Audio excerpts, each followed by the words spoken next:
नमस्कार मित्रों, मैं शिवेश प्रताप आज एक बार फिर एक नए विषय के साथ आपके बीच उपस्थित हुआ हूं। और मित्रों, आज का जो विषय है वो स्वर कोकिला शारदा सिन्हा जी की श्रद्धांजलि में मैंने अपनी भावांजलि व्यक्त की है और आज मैं इसी विषय पर बात करूंगा।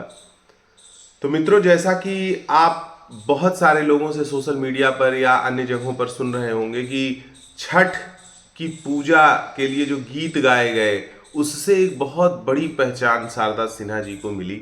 लेकिन मैं जैसे जिस क्षेत्र से आता हूँ वहाँ पर छठ नहीं मनाया जाता, इसलिए स्वर कोकिला शारदा सिन्हा जी से जो मेरा प्रथम परिचय है वह छठ गीतों के माध्यम से नहीं हुआ था।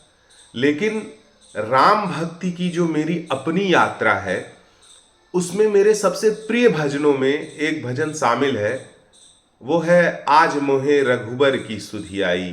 राम जी वनगमन में है और उस पूरी स्थिति को दर्शाते हुए एक भजन है, बड़ा ही करुण भजन है। तो उसको जो है जब मैंने पहली बार सुना, वहाँ से मेरा जो प्रथम परिचय शारदा सिन्हा जी से हुआ था गायन से, वो यहीं से हुआ था। और सहस्त्रों बार इस भजन को सुनते, इस भजन में वर्णित जो राम परिवार में विरह का जो कारुणिक दृश्य है वो मेरे मानस में शारदा सिन्हा जी की झंकृत करती करुणामयी वाणी के द्वारा ही समाया। फिर उसके बाद उनके कुछ वैवाहिक लोकगीतों के बारे में मैंने जाना, सुना उसे, जिसमें राम जी और सीता माता की चर्चा होती है। उसके बाद जो है इस तरह से कुल मिलाकर मेरे मन में उनका जो मंगल स्वर है वो करुणा, प्रेम और विरह का मूर्तिमान स्वरूप बन गया। राम भक्ति के अनूठे रंगों में रंगा हुआ भजन और विवाह का गीत शारदा जी की आवाज में इसे सुनना मेरे लिए कुल मिलाकर एक अत्यंत ही आध्यात्मिक अनुभव बन जाता है। जो भजन मैंने आपको बताया, राम बिना मेरी सूनी अयोध्या, उसमें एक लाइन है कि सिया बिन मेरी सूनी रसोईया, लखन बिना ठकुराई, राम बिना मेरी सूनी अयोध्या, धीरज केह विधि आई, आज मुहे रघुवर की सुधि आई। भीतर रोवे मात कौशला, बाहर भरत जी भाई, दशरथ जी ने प्राण तजे हैं, कैकेयी मन पछताई, आज मुहे रघुवर की सुधि आई। और जब भी इस भजन को सुनता हूं तो वही शारदा सिन्हा जी की झंकृत करती आवाज जो है मानस पटल में गूंज जाती है।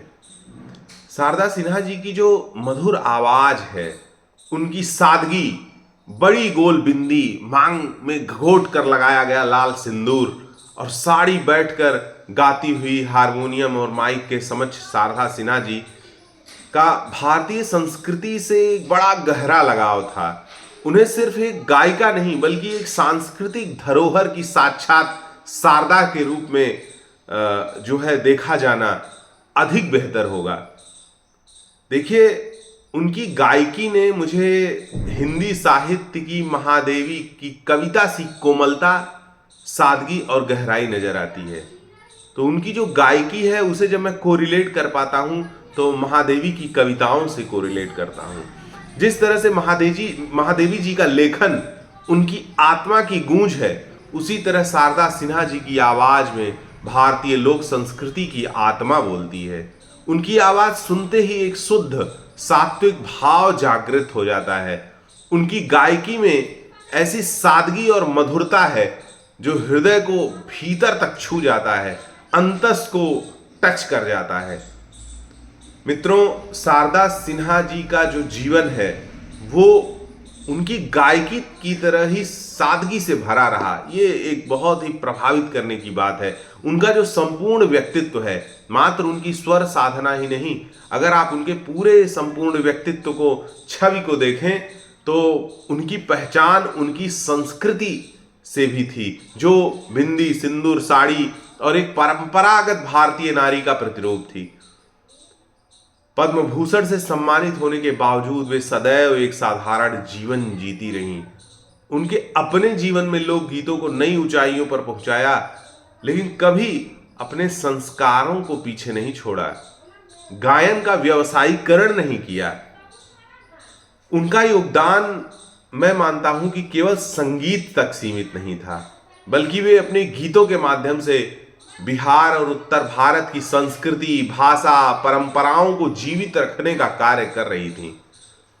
उनके गीतों में नारी की भावना, उसकी संघर्षमयी यात्रा, उसकी आस्था, उसकी जो लोक परंपरा है, लोक गायन है, उस सब की एक भावना और आस्था की झलक मिलती थी। चाहे छठ महापर्व के गीत हों या उनके भक्ति के गीत हों, भजन हो, हर जगह लोक संस्कृति का उन्होंने मान बढ़ाया। शारदा सिन्हा जी का जाना आज न केवल एक संगीत युग का अंत है, बल्कि मैं मानता हूं कि यह लोक संस्कृति के उस अमूल्य खजाने का विक्षोभ है जिसे उन्होंने आजीवन संजोया रहा। उनकी विरासत हमारे साथ रहेगी।